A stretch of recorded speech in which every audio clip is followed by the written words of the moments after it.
So, you want to be a boss mom, eh? Well, being a boss is hard, being a mum is hard, and if you put the two together, well, that's another story. But I'm going to give you the truth. I'm going to come share my words of wisdom from my experience of being a mum and a boss and fusing the two and coming up with something really weird and wonderful. Hello there, it's me again, yours sincerely, Sal. Yeah, I just thought I'd come with some fresh new stuff. While I've been away, I've been germinating. But today's topic is about the 8 personality traits required to be a successful boss mum. Firstly, let me just tackle that phrase, boss mum. That is anyone who is a mother, any woman who is a mother, who works for herself or who owns her own businesses, who has her own thing going on, her own financial source of incomes and streams, and just a big thinker, innovative women and mothers. In the next vlog, I'm going to bang out quite a few, so you'll see me in the same clothes. I'll be talking about what I do as a boss mum and how I came into being a boss mum and how I defined someone who's a successful boss mum. So this is a series. Yeah, I'm going to tackle there what it really means and what I do, what I get up to as a vlogger and as someone who just, she does whatever comes into my heart, I do. And I do 100%. I might not do it well all the time, but I throw it out there, and if it fails, keep moving. That's all I do. Anyway, so 8 personality traits of being a successful boss mum. Firstly, a boss mum is very creative, and for me, for example, I'm always creating. I'm creating all the time. I think it drives my husband mad sometimes because I've always got my pen, I've always got my paper, and I'm always writing something down. I'm always trying to think about the next thing. Sometimes I could be singing, sometimes I could be writing a story, or I could be writing about my life or experiences, or even my business plans or strategies. I'm always strategizing for my next step. Sometimes I have to do that when my son is asleep. It's very hard fitting it into my routine, but most of the time I'm creating at night when it's time for bed, or once I put my son down for his nap. In between getting food ready, I'll have a few minutes for myself to just create, because I feel like it's a luxury to be able to go into my own space in my own head and say, right, where am I going to go from here? What am I going to be doing with my life? How am I going to be impacting people? And I think vlogging as well is one of the things that's come from that. The next thing is a successful mom has to be resilient, right? And here's my reasons for that. Some business ideas, some ventures, some whatever you decide to do is gonna be unsuccessful. Sometimes it's gonna be tough juggling motherhood with doing whatever else you're doing, just because, you know, it's just the nature of life. Like for me, but if you're a stay-at-home mum and you're saying, you know, I don't want to work in a 9-to-5, like for me, that was my thing. I just did not want to work in a 9-to-5. And so I was determined to make whatever I did work for me. And so I decided, you know what, let me get up, let me go out there and do something for myself that I can take ownership of and I can call my own. So I'm not being dictated to, and I'm not fulfilling somebody else's dreams, but I'm fulfilling mine. So I definitely had to really pull out my socks. If there are naysayers and people that say that the doors are closed, I will try and find a window, because just because they say that it can't happen doesn't mean that I have to accept what they say. Also, like I said, you know, having failures and things come up, life happens sometimes. And you just got to be resilient. Like I've had a lot of things going on recently that have kind of slowed me down, slowed down my progression. And I've had to just stop, deal with those things, and then really pick up from wherever I am. And regardless of how I feel, you know, I still have to move forward, because it's my survival instinct kicking in. Another thing I'd like to say, and this is quite important, success or failure is more determined by what you learn as you're going through the process than the outcome of the process. What I'm saying to you is that we will learn more by getting up and falling than just being successful.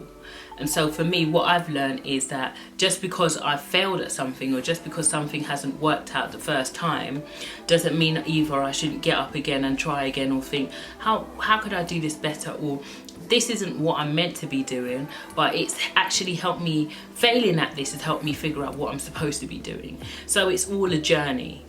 Another thing for us boss mums is being organised. For me, I have to juggle so much. And moving house, you know, trying to do businesses, trying to make sure that nothing's slipping through the net, trying to manage my businesses and keep on top of things. It would not be possible not to let something slip through the net if I didn't have some kind of structure or system in place.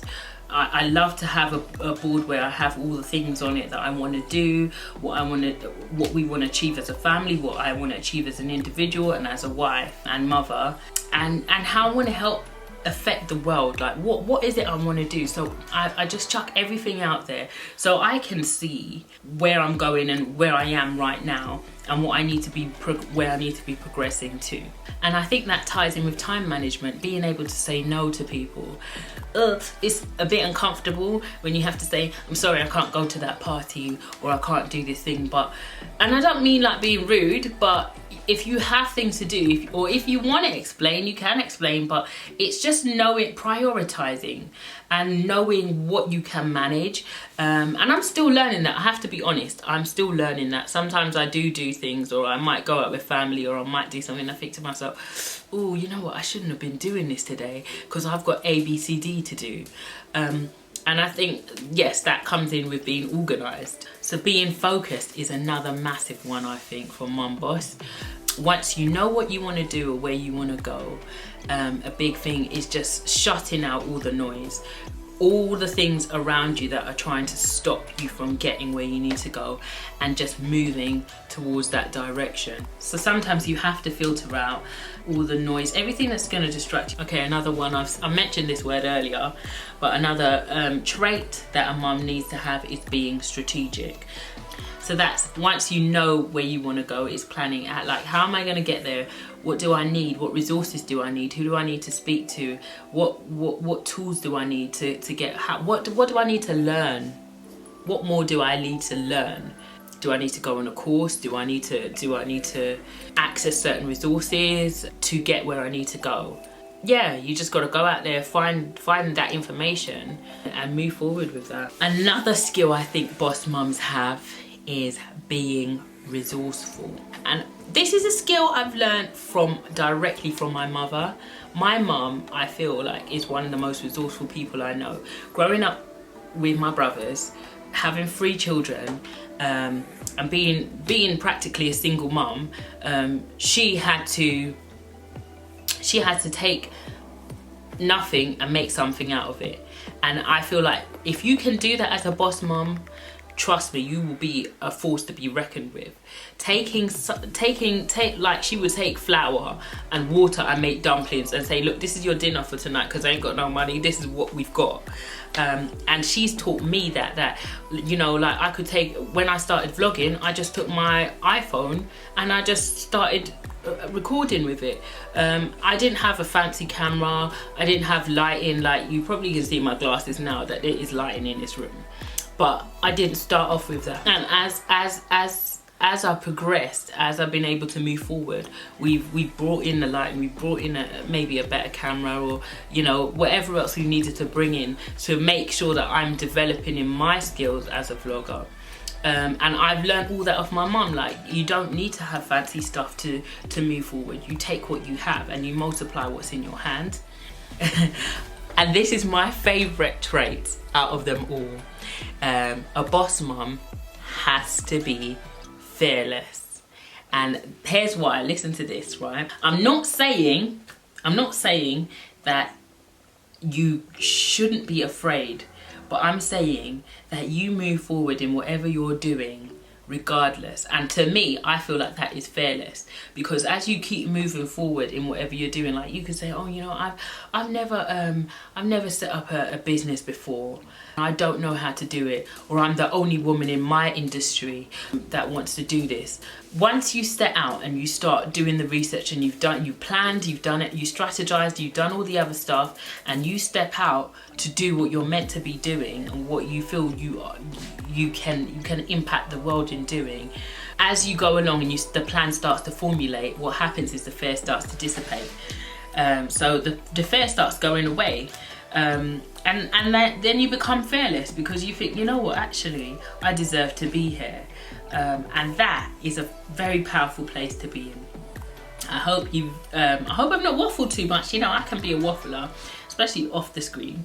But I hope that these 8 traits help you in moving forward in whatever you're doing, and help you to progress and move forward. Don't forget to subscribe if you feel like subscribing. Leave a comment and we'll have a little chat if you want. And I hope this helps. I hope this helps not just the mums, I hope this helps men as well, because I feel like there's men out there that this could definitely benefit. I just say boss mums because I feel like, you know, oh, this is for another time. Bye.